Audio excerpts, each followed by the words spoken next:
Masasabi natin na ang Pilipinas na nga ang isa sa may pinakasaganang wildlife at aquatic resources at habitat sa buong mundo. Tila ba nung sinaboy ito ng Panginoon, maraming nasalong ang mga Pilipino.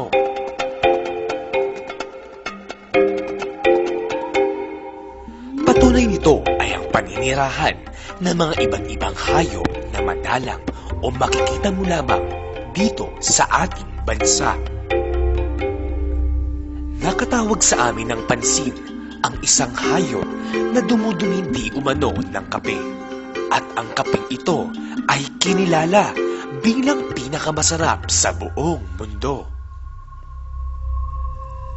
Halina't tuklasin at alamin kung ano ang Asian Palm Civet Cat.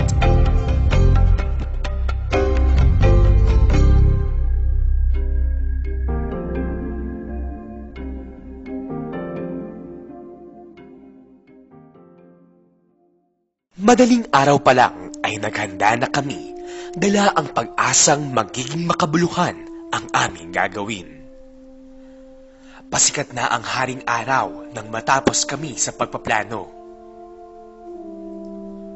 Sa aming pagsusuri, napag-alaman naming matatagpuan ang Alamid sa makasaysayang bayan ng Cavite. Walang sinayang ang aming grupo na oras at agad kaming nagtungo sa aming destinasyon.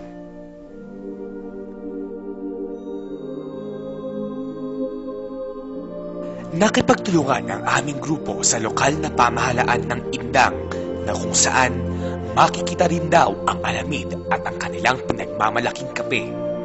Sinamahan kami ni Ma'am Nita mula sa tanggapan ng Alkalde Mayor patungo sa tahanan ni Eleuterio Balidio o kilala sa tawag na Mang Luting. Siya ay laging dinarayo ng mga taong may interes na pag-aralan ang Alamid. Pagmamalaki niya pang sinabi na marami na daw siyang natulungang estudyante na makatapos ng thesis, mga dayuhang mamamahayag at mga taong uhaw sa kaalaman sa nasabing hayop. Ang Asian Palm Civet Cat na may scientific name na Paradoxurus hermaphroditus ay karaniwang makikita sa mga mapunong kagubatan ng Batangas, Cordillera, Mindoro at Cavite. Motit kung ito'y tawagin sa Cordillera habang Alamid naman sa Katalungan. Ang tawag dito niya sa Indang ay Alamid. Yung mga Alamid niyan, ang tinitira niyan, pagkaraniwan niya sa mga irukan. Irok, yung tinatawag na sa yung kaong. Sa mga halimbawa katulad niyang yung mga malalagong kahoy, yung balot ng bagay na ibig sabihin hindi sila maiinitan pag sila doon natutulog pag-araw. Pag-gabi, sila naman naghihikap, naghahanap ng pagkain nila. Tulad ng mga kape, saging, lahat na prutas na yung kinakain nila, sila naghihikap pag sa gabi. Sa araw sila natutulog. Nang tinanong namin si Mang Luting na kung bakit gano'n na lang kasarap ang kapeng galing sa Alamid, ito na lang ang kanyang nasagot. Hindi ko rin... Ang karaniwang kinakain ng Alamid ay ang bunga ng kape na siyang dumadaan sa kanyang digestive tract. Ngunit hindi basta-basta sila kumakain ng bunga. Kailangan matamis ito at malaman. Sa kanyang tiyan ay may proteolytic enzyme na pumapasok sa bawat coffee bean. Isang uri ng enzyme na nakatutulong sa pag-alis ng mapait na lasa ng kape. Dadaan din sa kanyang intestines at ito'y kanyang nilulutin. Ito'y pagtsatsyagaang hanapin at pulutin ng mga coffee farmers katulad ng Mang Luting. Huhugasan, patutuyuin sa pamamagitan ng pagbibilad sa araw, sasanagin at gigilingin. Ang 1 kilo ng kape Alamid ay nagkakahalagang 3,000 piso kumpara sa presyo ng ordinaryong kapeng barako na naglalaro sa 3 hanggang 400 piso. Ang isang baso ng kape Alamid ay nagkakahalaga ng 300 piso. tunay ngang masasabi natin na ito ang pinakamahal na kape sa buong mundo.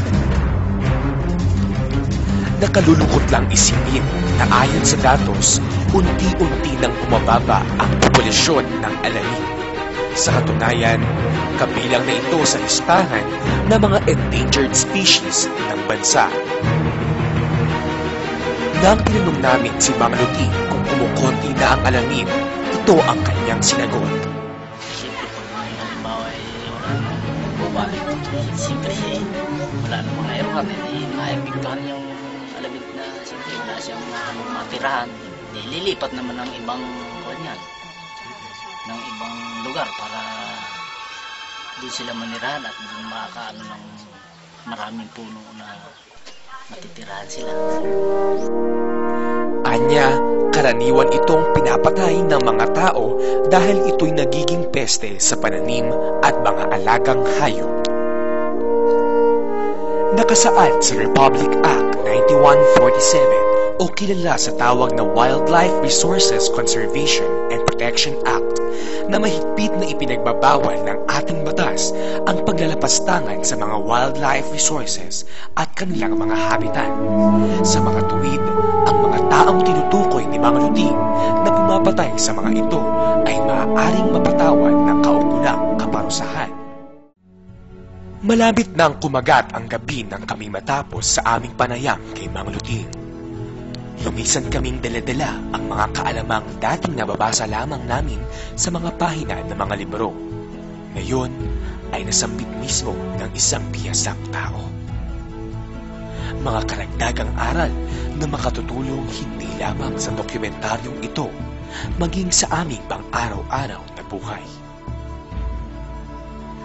Kagaya ni Mang Luting, kami ay puspusang umaasa na sana ay dumating ang araw na wala ng likha ng Diyos tulad ng alamin pang maaabuso, malalapastangan o mapapatay. Dahil tulad ng tao, sila rin ay may buhay at may malaking maitutulong sa ating mundo.